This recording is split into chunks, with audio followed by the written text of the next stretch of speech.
Здравствуйте, в эфире «Настоящее время». С вами Наташа Мозговая. Сегодня в программе в Донецке снова прогремели взрывы, есть жертвы. Россия официально прекратила транзит иностранного вооружения через Афганистан. И завод «Форд» на северо-западе России приостановил сокращение сотрудников без дальнейших гарантий. Начинаем с новостей из Праги. Шахида. Спасибо, Наташа. События дня в настоящем времени из Праги. Я Шахида Якуб. Здравствуйте.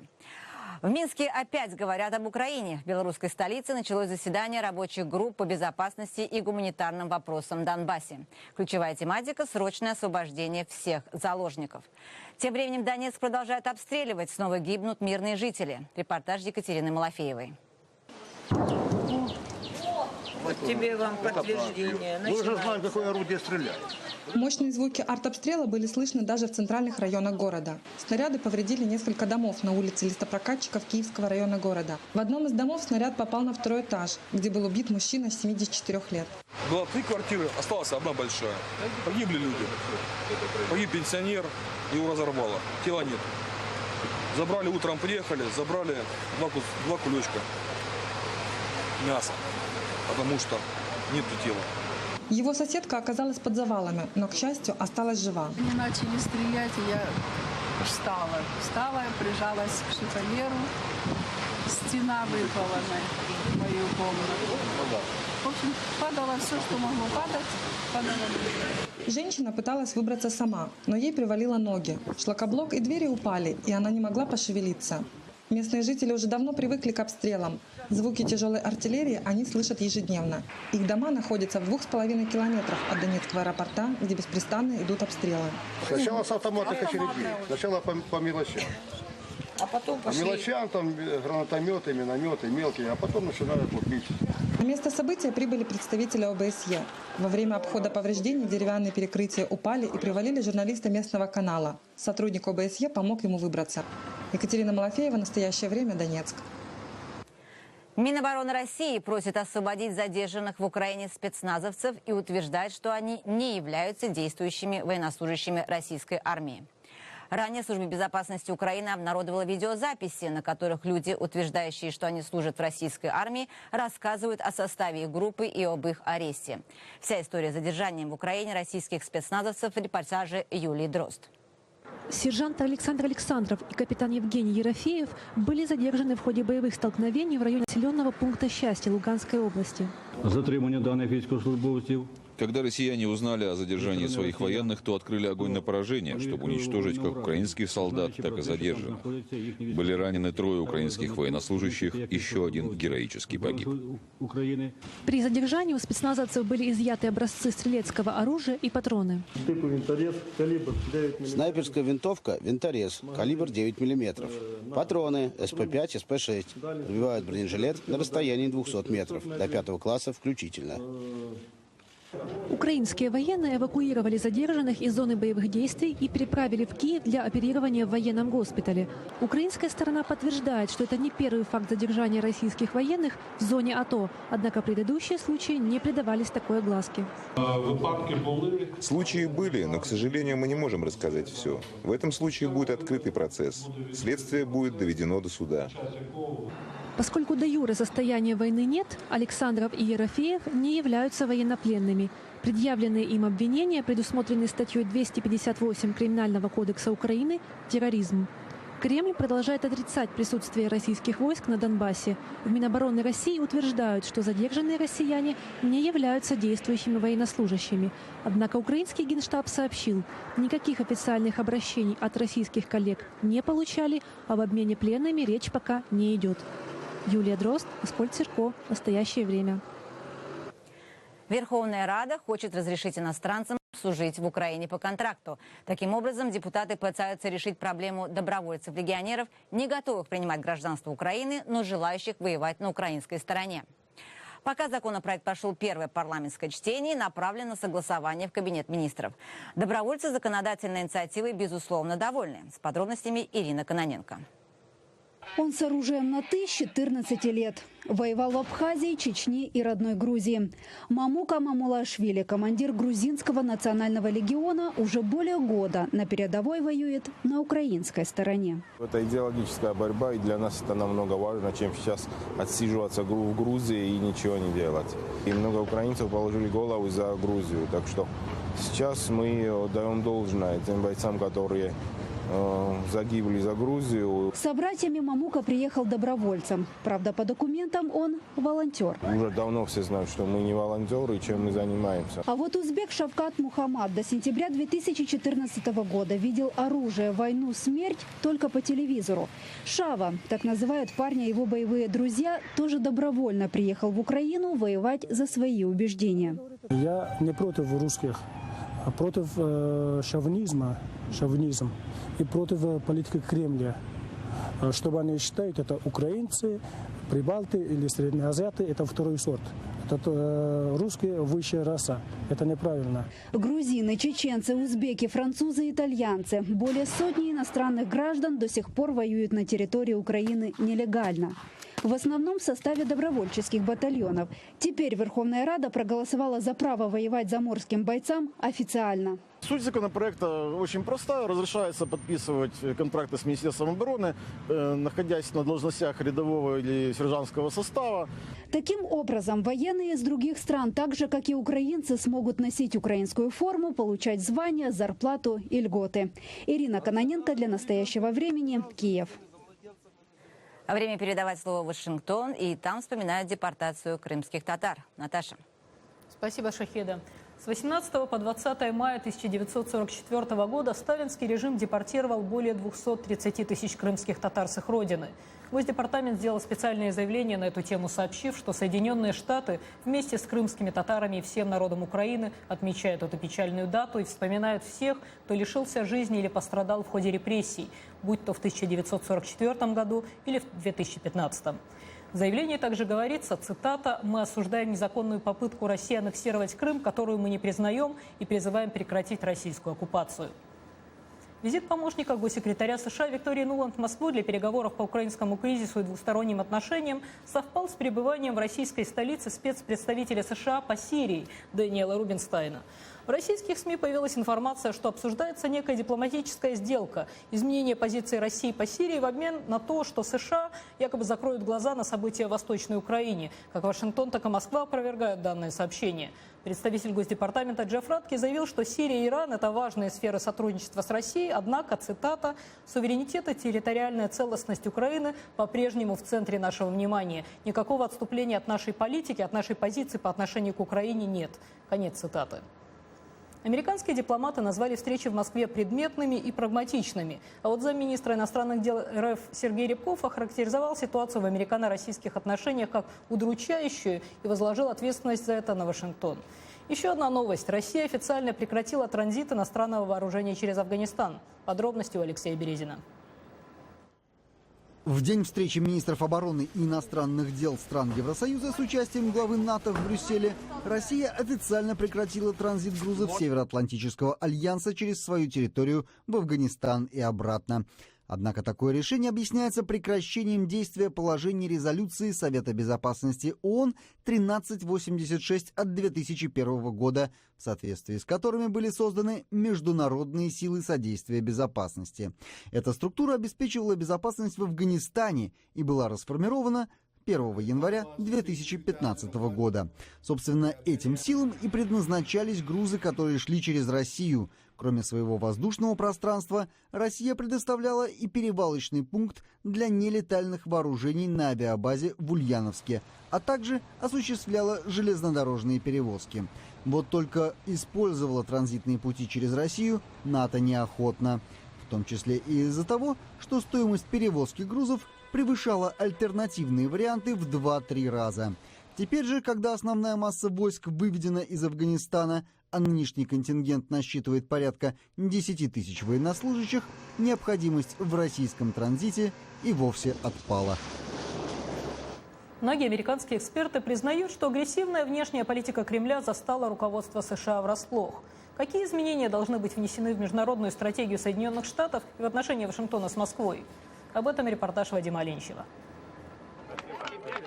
Первые 10-15 лет после развала Советского Союза Запад и в первую очередь Америка рассматривали Российскую Федерацию как молодую демократию, которой необходимо помочь интегрироваться в мировое сообщество. Однако события последних лет показали, Россия не только проводит собственную международную политику, но и конкурирует с Соединенными Штатами за сферы влияния. Принятые ранее установки Вашингтона в отношении Кремля, отмечают политологи в США, устарели и сегодня уже не актуальны. Мы должны понимать, насколько реалистичны наши стратегические цели и каким образом мы их достигнем. Ведь иногда эти цели противоречат друг другу, а иногда являются взаимоисключающими. Поэтому необходимо думать и о том, каковы должны быть приоритеты в достижении поставленных целей. К сожалению, в документах, излагающих стратегию США, мы этого пока не видим. Специалисты из военного колледжа армии США, а также политологи и профессора ведущих исследовательских институтов провели детальный анализ российской государственной политики. На графике эта система была изображена в виде традиционного символа – медведя. Но поборники новой стратегии в отношении Кремля как раз и критикуют привычные шаблоны. Путинская Россия, утверждают они, это не Советский Союз, и отношения с ней – это не холодная война, а новая реальность 21-го столетия. Нет, мы не считаем, что наступила новая холодная война. История всегда движется вперед, а не назад. Нам просто нужно трезво оценивать ситуацию с разных позиций. С позиции Кремля, с позиции официального Киева, властей США и, конечно же, всех европейских держав. Эту оценку следует выработать с прикладной точки зрения, чтобы Европа оставалась свободной, мирной и политически целостной.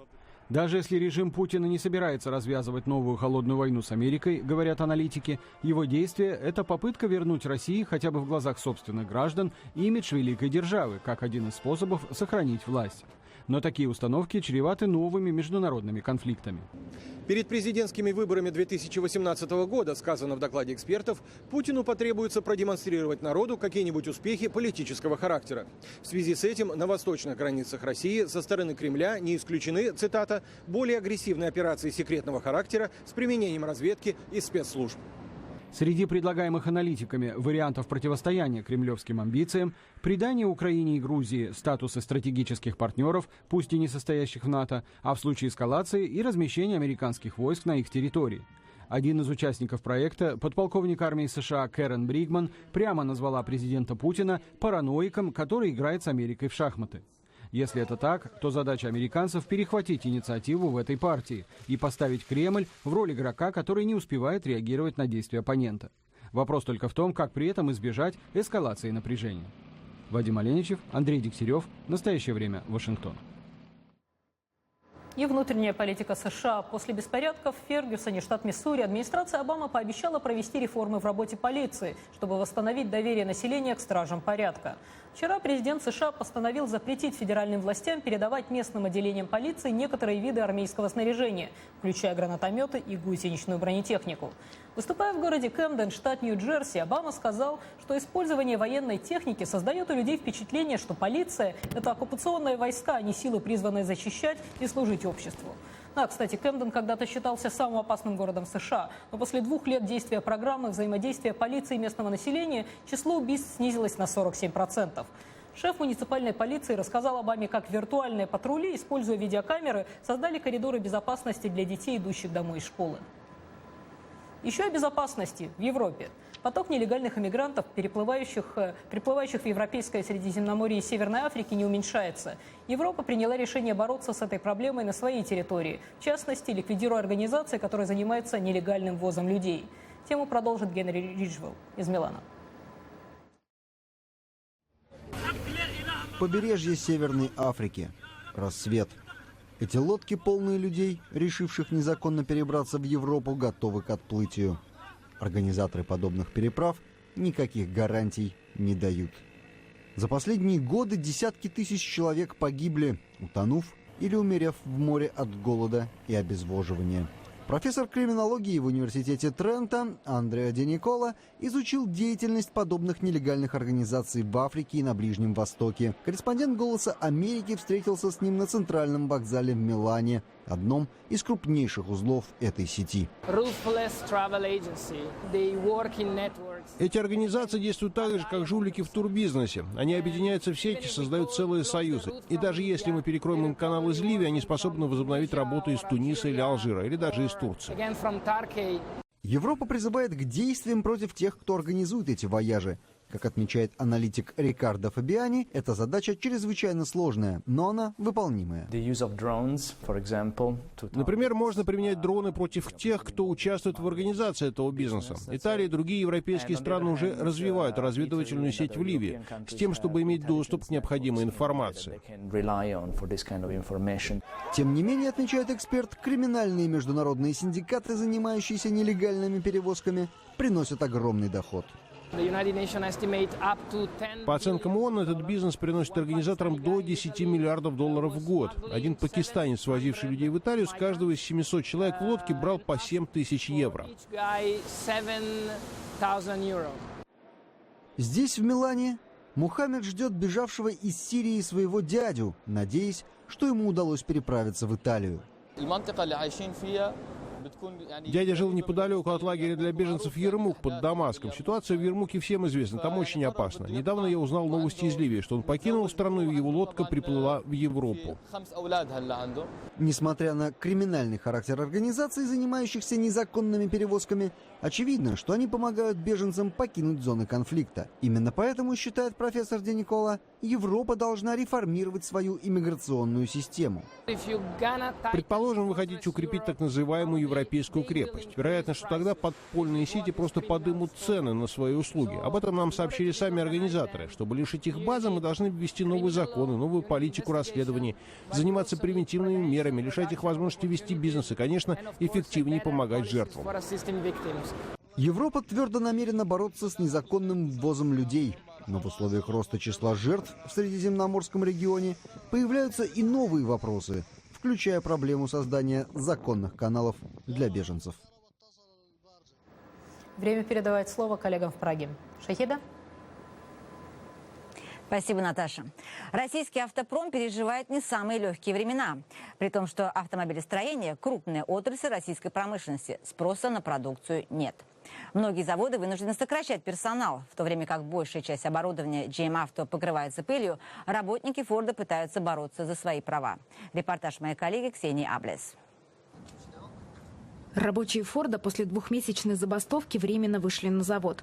Компромисс с руководством концерна так и не был достигнут. На сегодняшний день у рабочих нет ни гарантий по компенсационным выплатам в случае увольнения, ни даже обещания того, что в ближайшее время сокращений не будет. Во время переговоров нас 2 года назад работодатель заверял о том, что сокращение на заводе «Форд» не планируется. Прошло 2 года, и мы сегодня видим картину, что из трехсменного режима работы завод превратился в одну смену. То есть за 1,5-2 года порядка 1500 человек покинули завод. В администрации завода нам сообщили, что работа идет стабильно, и производственный план выполняется. Что касается работы с профсоюзами, то мы ведем с ними активный диалог и действуем строго в рамках российского законодательства. Больше сотни исков фордовцев ждут своего часа в судах различных инстанций. Но попытки отстоять права работников машинного производства пока успеха не имеют. Если рассматривать статистику судебных дел Всеволожского городского суда, то мнение о том, что суды в большинстве случаев выносят решение в пользу работников, оно совершенно опровергается нашей статистикой. Еще больше работников автомобильной отрасли заставляет нервничать история General Motors, где за последние 2 года регулярно проходили сокращения. Самое громкое и масштабное случилось в декабре, а на сегодняшний день завод почти законсервирован. Люди не хотели уходить, их просто начинали выдавливать, выгонять, как-то там запугивать, обманывать. И очень много людей ушло, которые не хотели на самом деле уходить. Тем временем с каждым месяцем спрос на автомобили падает. Nissan уже объявил об увеличении летних каникул, а Toyota и вовсе собирается сократить 250 сотрудников. Так что альтернативы в данной отрасли у работников практически не остается. Ксения Аблес, в настоящее время, Санкт-Петербург.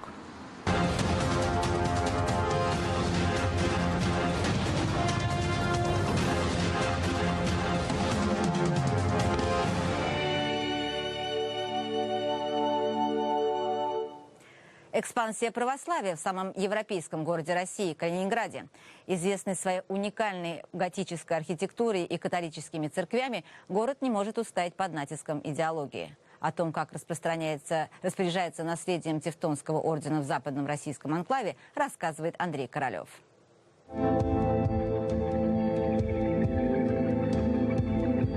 За моей спиной кирха святой Катарины в Тарау, построена около 1350 года. В 1988 году именно здесь велись поиски знаменитой янтарной комнаты. 6 лет назад кирху передали в ведение РПЦ. С тех пор все реставрационные работы здесь прекратились. Объект культурного наследия федерального значения постепенно приходит в упадок. Из нескольких сотен католических церквей после Второй мировой войны в Калининградской области уцелели около 60 кирх.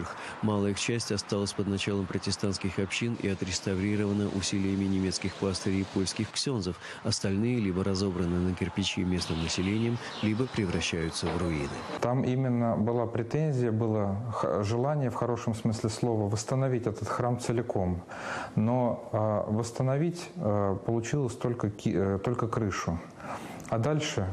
Нет, у нас, естественно, нет денег. В относительно приличном состоянии находится здание немецких и прусских церквей в самом Калининграде, но лишь потому, что их занимают филармония, кукольный театр, органный зал кафедрального собора. То, что мы видели в 90-е, то, что происходило до того, как объекты были переданы РПЦ, местами в основном было еще хуже. РПЦ, если не восстанавливает, если даже и какие-то объекты стоят заброшенными, но, по крайней мере, их не разрушает. Но участие самого РПЦ в восстановлении исторического прошлого Кёнигсберга недостаточно. Я считаю, что справедливо было бы, конечно, если государство признает эти объекты культурным наследием, то чтобы государство участвовало в их восстановлении. А пока модернистский Кёнигсберг, утрачивающий католическое своеобразие, превращается в подчеркнуто провинциальную российскую окраину. Андрей Королев, в настоящее время, Калининград, Москва.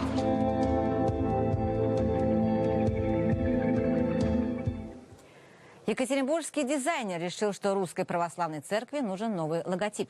Свой гибрид символов креста и рубля он считает удачным решением для привлечения новых прихожан и даже для создания сувениров. Правда, реакция священнослужителей оказалась негативной. Подробности у Екатерины Пономаревой. Просто элемент брендирования одежды. Один вид. Ну, например. Почему бы нет? Или охранника с бейджиком, или там с большой надписью РПЦ на спине. Язык пиара и бренда потенциальные современные прихожане поймут куда быстрее, чем внемлют речам проповедников. Потому, говорит дизайнер Анатолий, и решил совместить два знакомых россиянам символа. Поставил на рубле православный крест. Церковный бренд он ориентировал на аудиторию молодую, а молодежь нынче все больше верует в силу денег, чем молитвы. Общество потребления, раз оно является целевой аудиторией, оно как раз поклоняется деньгам. Оно желает больше денег, еще больше, пределов этому нет. Для них это, видимо, главное божество. Почему бы эту мотивацию, это желание не перенести на какую-то организацию, например? Так и родился этот символ – рублевый крест. Размещать его автор предлагает на футболках, сумках, сувенирах и даже использовать для меток на Google Maps и туристических картах. И тогда быть православным станет модно. Я хочу такую кепку. Просто, а что, все ходят в кепках ФБР. Почему бы той же молодежи не ходить в кепке РПЦ? Более патриотичный и православный. Православный бренд быстро разошелся по Рунету. Правда, пользователи соцсети уверены. Скрестив рубль с крестом, дизайнер намекал на коррумпированность современного духовенства. Церковное начальство тоже не разглядело в таком союзе креста с рублем ничего хорошего. В РПЦ, говорят, в таком пиаре не нуждаются. Символом Русской Православной Церкви является православный крест. Да? Крест, на котором пострадал Господь наш Иисус Христос за всех нас. И какое-то другое изображение или искажение этого символа, это есть именно кощунство. Судиться с автором бренда священники не будут. Мол, на все суд Божий. Но добавляют, 100 лет назад так легко церковный пиар дизайнеру бы с рук не сошел. Екатерина Пономарева для настоящего времени. Вот такой вариант предложил дизайнер из России. Наташа, есть ли что-либо подобное в Америке? Ну да, Шахид, вообще-то на всех денежных знаках еще со времен гражданской войны в США чеканится и печатается девиз «На Бога уповаем». Ну, собственно, если так продолжить аналогию, многие здания американских банков чем-то напоминают по архитектуре храмы, но это довольно старая история в Америке. Другая тема. В США в последнее время отмечается рост интереса родителей к воспитанию детей, которые в совершенстве владеют 2 и более языками. Как частная, так и государственная школа предлагают ученикам все больше вариантов для реализации этого интереса. Вот, к примеру, в школах Лос-Анджелеса существует несколько программ, где обучение ведется методом погружения в иностранный язык. Репортаж Элизабет Ли. Эти дети учатся в необычной школе. Преподавание предметов ведется сразу на 2 языках – английском и испанском. По словам директора школы Альфреда Ортиза, в итоге это дает детям преимущество по сравнению с их сверстниками, которые обучались в обычной англоязычной школе. Поначалу некоторые дети оказываются не готовы к такому обучению, но к 3-му, 4-му, 5-му классу их оценки улучшаются, и в конечном итоге у воспитанников нашей программы для билингвов успеваемость становится лучше, чем у детей, которые учатся только на английском. В школе Гранд-Вью Булвард программа обучения на 2 языках появилась 26 лет назад. С тех пор в Лос-Анджелесе многие школы ввели похожую систему, в том числе в начальной школе Бродвей, где ведется обучение на китайском языке.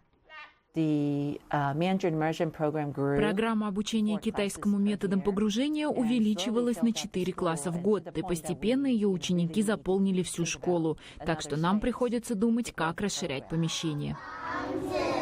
За последние 10 лет число школьных программ для билингвов увеличилось в 4 раза. Интернет-журнал French Morning организовал в Лос-Анджелесе образовательную ярмарку для билингвов. По мнению сотрудника журнала Эммануэля Сен-Мартина, речь идет не только о понимании требований глобальной экономики, но и об изменении отношения к образованию со стороны иммигрантских общин. Несколько десятков лет назад родители предпочитали, чтобы дети говорили исключительно по-английски. Они были одержимы идеей интеграции. Сейчас они знают, что можно интегрироваться, в совершенстве владеть английским и при этом сохранять язык своих родителей.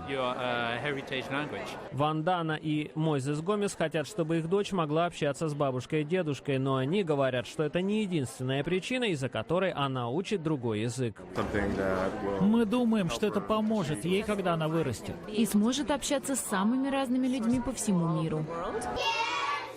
Новые исследования также демонстрируют, что знание 2 языков улучшает когнитивные способности. А некоторые исследования даже указывают на то, что знание 2 или более языков могут отложить появление симптомов болезни Альцгеймера. Некоторые родители отправляют своих детей в детские сады, где ведется обучение языку методом погружения. Мы – авангард многоязычного обучения. Мы учим 2-й, 3-й, 4-й язык, а некоторые дети говорят на 5 языках. Педагоги отмечают, что их целью является создать программы изучения иностранного языка методом погружения с детского сада до старших классов, чтобы дети стали настоящими гражданами мира. Да, программа не для ксенофобов. Мы сегодня много говорили о политических кризисах, но не хочется игнорировать и не менее важный экологический кризис – вымирание колоний пчел на нашей планете. За последние 5 лет каждую зиму в США вымирают 30-35% пчелиных колоний, в 3 раза больше, чем в прошлом. В Европе этот показатель составляет 20%. Исчезновение пчел, опыляющих посевы, может привести к продовольственному кризису. Вот в связи с этим сегодня администрация США впервые представит национальную стратегию по обеспечению здоровья пчел и других насекомых-опылителей. Будет ускорен пересмотр использования в сельском хозяйстве пестицидов, часть которых уже запрещена в Европе, а также рассмотрен ряд мер по сохранению естественной среды обитания пчел. Вот на этом наша программа подошла к концу. Я считаю, что это положительная новость, в принципе. Спасибо, что были с нами. До встречи завтра. Шахида, спасибо за сегодняшний день и до встречи в эфире. Мы благодарим коллег в Вашингтоне и всех наших зрителей. Смотрите «Настоящее время» в эфире своих национальных телеканалов. Я Шахида Якуб. Всего доброго. До свидания.